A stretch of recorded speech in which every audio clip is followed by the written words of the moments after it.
Hello everyone, it's Jamal Thomas. Welcome to the Progressive Soapbox. So let's do a quick one. I saw this, and this is going to lead into something else I want to go over, I think.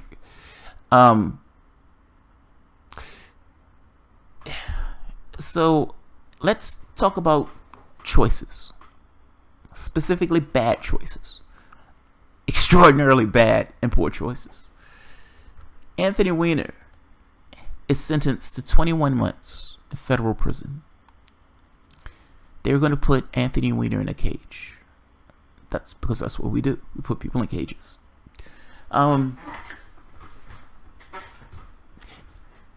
have to be honest. I have strange, conflicting feelings on this. Like, so, and I was talking to my wife about this, and my wife, look, take away from this case for the moment. Let's not talk about this case. We're putting people in cages. Ultimately, that's what we're talking about. We're taking a human being, and we're taking that human being, and we're putting that human being in a cage. And we do it to an insane degree. Every time you put a human being in a cage, that's your society saying, I can't solve this problem. Here's a problem I can't solve. Let's just throw it away. And at a certain point, people in society thinks it's perfectly okay to do it. Hey, there's no way to solve a problem. Toss it. Toss it. Just toss it. Just throw them away. Now, I chafe just at from an emotional standpoint of what is it like for a human being to be put in a cage. From there. So, let me put that in. Which is why I'm saying I have conflicted feelings. That being said, you can't go after kids. Like, just as a flat fact, you can't go after kids. And bad choices, man. Bad choices.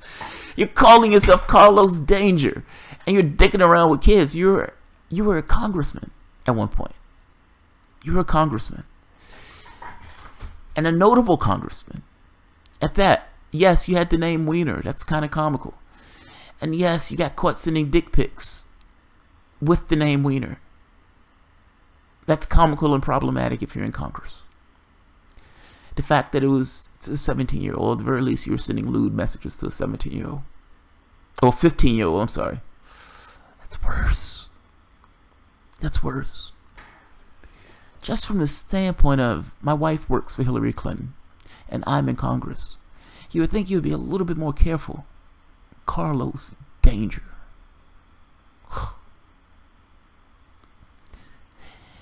You know the sad part about this? Yeah, you know the sad part about this? His wife, Awan, not a bad looking woman. She's a very attractive woman. Apparently she wasn't enough for Anthony Weiner. Carlos Danger. He's dangerous. I don't want to joke the guy because, like I said, this is a calamity in regards to how it impacts other people. So his wife is going through all this, meaning his wife is a human being, a person just like you, just like me. And in the same way we have our relationships with our husband and our wives, think about for the moment, you're in the political spotlight. Hillary Clinton, yes, for the moment just pretend it's some other politician. A warlike politician, let's put it that way. And the news come out that your husband is sending dick pics. The news come out that they're calling the guy Carlos Danger. Carlos Danger, that's your husband? Her husband is Carlos Danger. Did you know that? Can you imagine just the psychological impact of something like that, dealing like that? What do you say to that person when they come home that evening? What do you say to that person when they're leaving out that next day? What do you say to the press that's calling? What do you say to Hillary Clinton when she says something to you about, hey, fuck is going on with that Carlos Danger stuff? Just from a human being standpoint, my heart goes out for her. Yeah. The other part to this, though, also, you realize that when Comey said he's restarting the investigation at the election, I think it was like a month ago, when they're like, we're restarting the election. That was because of him. They found information relating to the emails he was sending. Comey had to reopen the investigation because of Weiner.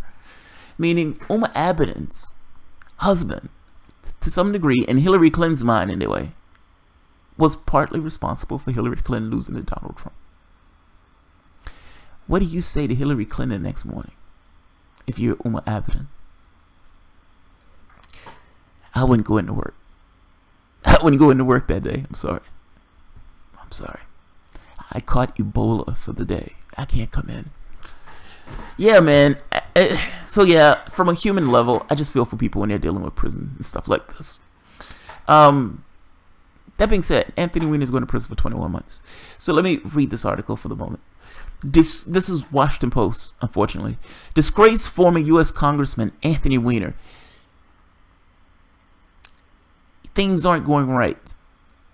If at any time somebody starts the article off with disgraced anything. Whew, damn, that's brutal, man. It's true. It's just brutal. Disgraced former U.S. Congressman Anthony Weiner, whose exchange of illicit messages with a teenager wound up playing a role in the 2016 presidential election, was sentenced to 21 months in prison, authorities said. Here's the thing. Why are you telling me about the election in an article about this guy going to prison? Washington Post has a very clear bias in this case.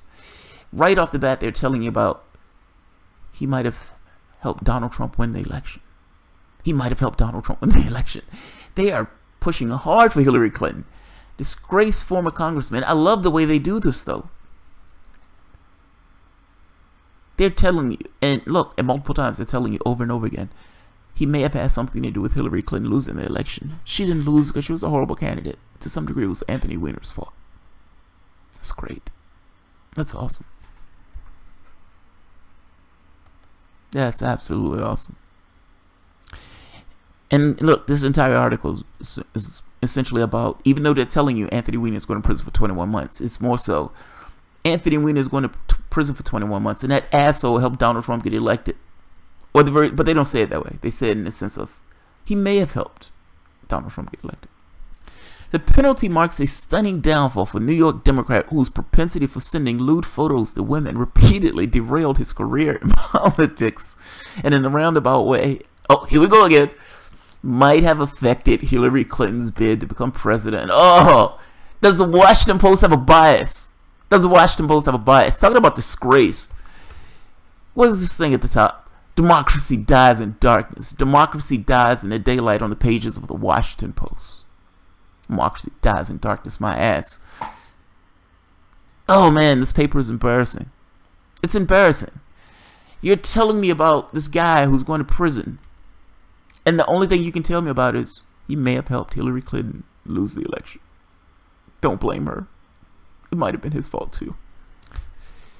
It was federal authorities, and now we're going full into the investigation of Hillary Clinton. We've gone past Weiner. It was federal authorities' investigation of Weiner that led them to emails of his wife, top Clinton aide Uma Abedin, and the discovery of those emails ultimately caused the FBI, as the election drew close, to reopen the probe of Clinton's use of the private email server. Is this article about Weiner? Is this article about Weiner losing the election of Hillary Clinton? Look, you should have just called it that. Anthony Weiner, person who helped lose the election for Hillary Clinton, sentenced to 21 months in prison. That would have been a more honest title. Washington Post. Democracy dies in the darkness, my ass. Amazing. Weiner, 53, pleaded guilty in May to transferring obscene material to a minor, stemming from the interaction he had with a 15-year-old who later described the exchanges and released images to the Daily Mail. That's brutal, man. He was sending dick pics. Carlos Danger. It's just, if you have a last name of Weiner, you're somewhat handicapped in the sense of politics in general. The last thing you want to do is actually send your Weiner. It doesn't help. It does not help your political career at all. Let's jump from this to one moment to talk about the case itself, the Awan case. So, as you know, these two things are connected. They're connected through Weiner. The fact that Abedin was his wife, and that information was somehow exchanged and was on his computer. It's a weird link, but the link is there. This is True Pundit. Washington Post editor slams own papers, a puff piece, a story on a Awan investigation, an embarrassing cover for the Democrats. I'm not going to go through the whole argument on this part. It's the last part I want. They give a good detail of what's going on in the case. It's somewhat of an expanding investigation. Look, the first part of it is essentially the Washington Post wrote a puff piece, and elements of the Washington Post said it was a puff piece and kind of spoke about it in essence. Like, you guys suck. You guys made a puff piece. You guys supposed to be the subjective point of view, and ultimately you just took the perspective of whoever was you were siding with politically. The other part gets into the actual investigation itself. Awan and Alvi, husband and wife, were indicted on bank fraud and financial crimes on August 17th, but federal agents believe this case is much larger than mortgage-related crimes. There is growing evidence, for instance, the Awans could have sold classified information to foreign governments outside the United States. There is also growing talk that the Awans may have blackmailed Congress with damaging emails and photos. FBI sources also believe someone in Congress tipped the Awans off months before their grand jury indictment.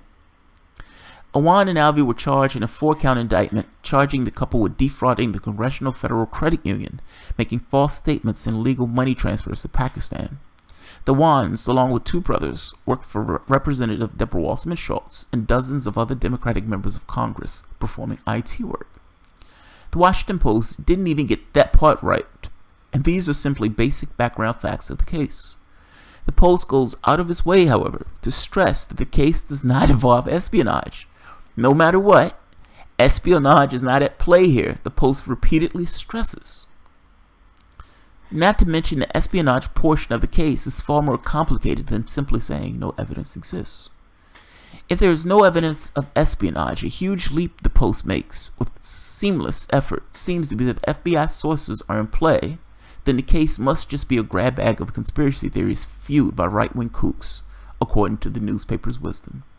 He's trying to make this point that the Washington Post took a perspective that wasn't necessarily backed up by evidence. It was more so backed up by ideological disposition. Fair enough. Let me see.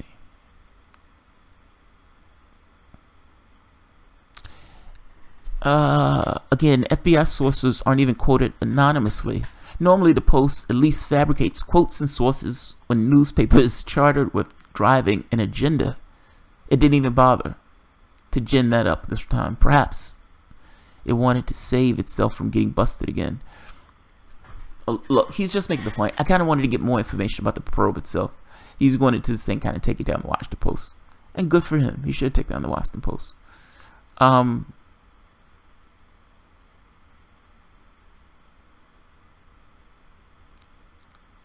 Alright, here we are. But Krause's editor, Jason Goodman, uncovered something even more troubling. Goodman has extensive interviews with L'Oreal Everly, a previous tenant of the Awan who rented out a number of houses in DC Beltway. The background in their relationship can be found here. There's a link. Goodman said evenly spent hours detailing to the Post that Awan maintained computer equipment, likely servers, and a router here at her home that she rented it. At her home while she rented it.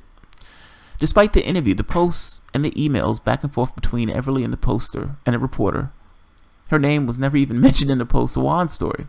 Goodman released those emails in a recent broadcast. This would seem to be more than a mere oversight by anyone's journalistic standards. Everly, in fact, had photos and video evidence of the Awan's clandestine computer setup in the basement and the garage area of her home. Goodman and the Post wasn't interested.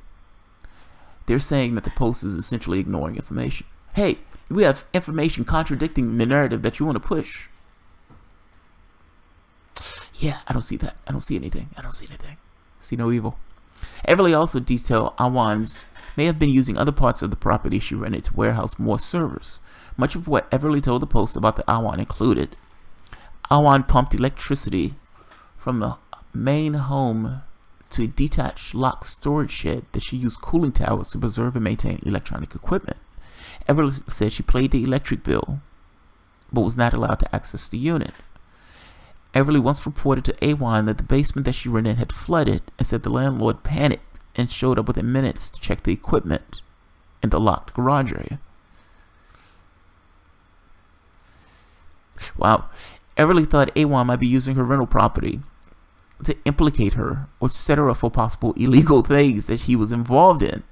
Awan had his own key to the property and often used the house that Everly or her family members were away. Awan did not live at the house but used the address to receive personal mail at the location, often addressed. Maintaining an internet router, cable box, Awan pressured the woman to sublet her basement. A number of Pakistani nationals who had relocated to the United States. Yet neither Everly's name nor her revelations were ever made available to the Post. Look, he's making this point, like, the Washington Post put a piece out that in no way used the context of evidence. They were pushing a narrative. They didn't necessarily care about the totality of the information associated with it. They didn't care about the context. They were pushing a narrative. And yeah, they do that. The Russian hacked us story. That was a narrative. The piece I just read on Anthony Weiner. That's a narrative. Look, the honest truth is, if you wanted to write a story about Anthony Weiner sentenced to 21 months in federal prison, then write a story about Anthony Weiner sentenced to 21 months in prison. Not a story of Anthony Weiner sentenced to 21 months and that asshole helped Hillary Clinton lose the election. That's a different story. That's in fact the story that you wrote. Now, somebody reads this and in this kind of subconscious way is not paying attention to the narrative that's being driven into their heads, all under the pretext of Anthony Weiner going to prison. Yeah, it's a puff piece. Democracy doesn't die in the dark. Democracy dies on the pages of the Washington Post in broad daylight for all the world to see. That's amazing. Absolutely amazing. I'm fascinated that they write a... Yeah, the shamelessness. Alright. Alright. I'm going to kill this. It's almost 10 o'clock. And my wife is going to be pissed. She's like, your videos are the other woman. I have one more to do after this. I have a 420 that I want to do that is going to be fucking awesome. And it's going to be 2 parts. So, I'll be right back.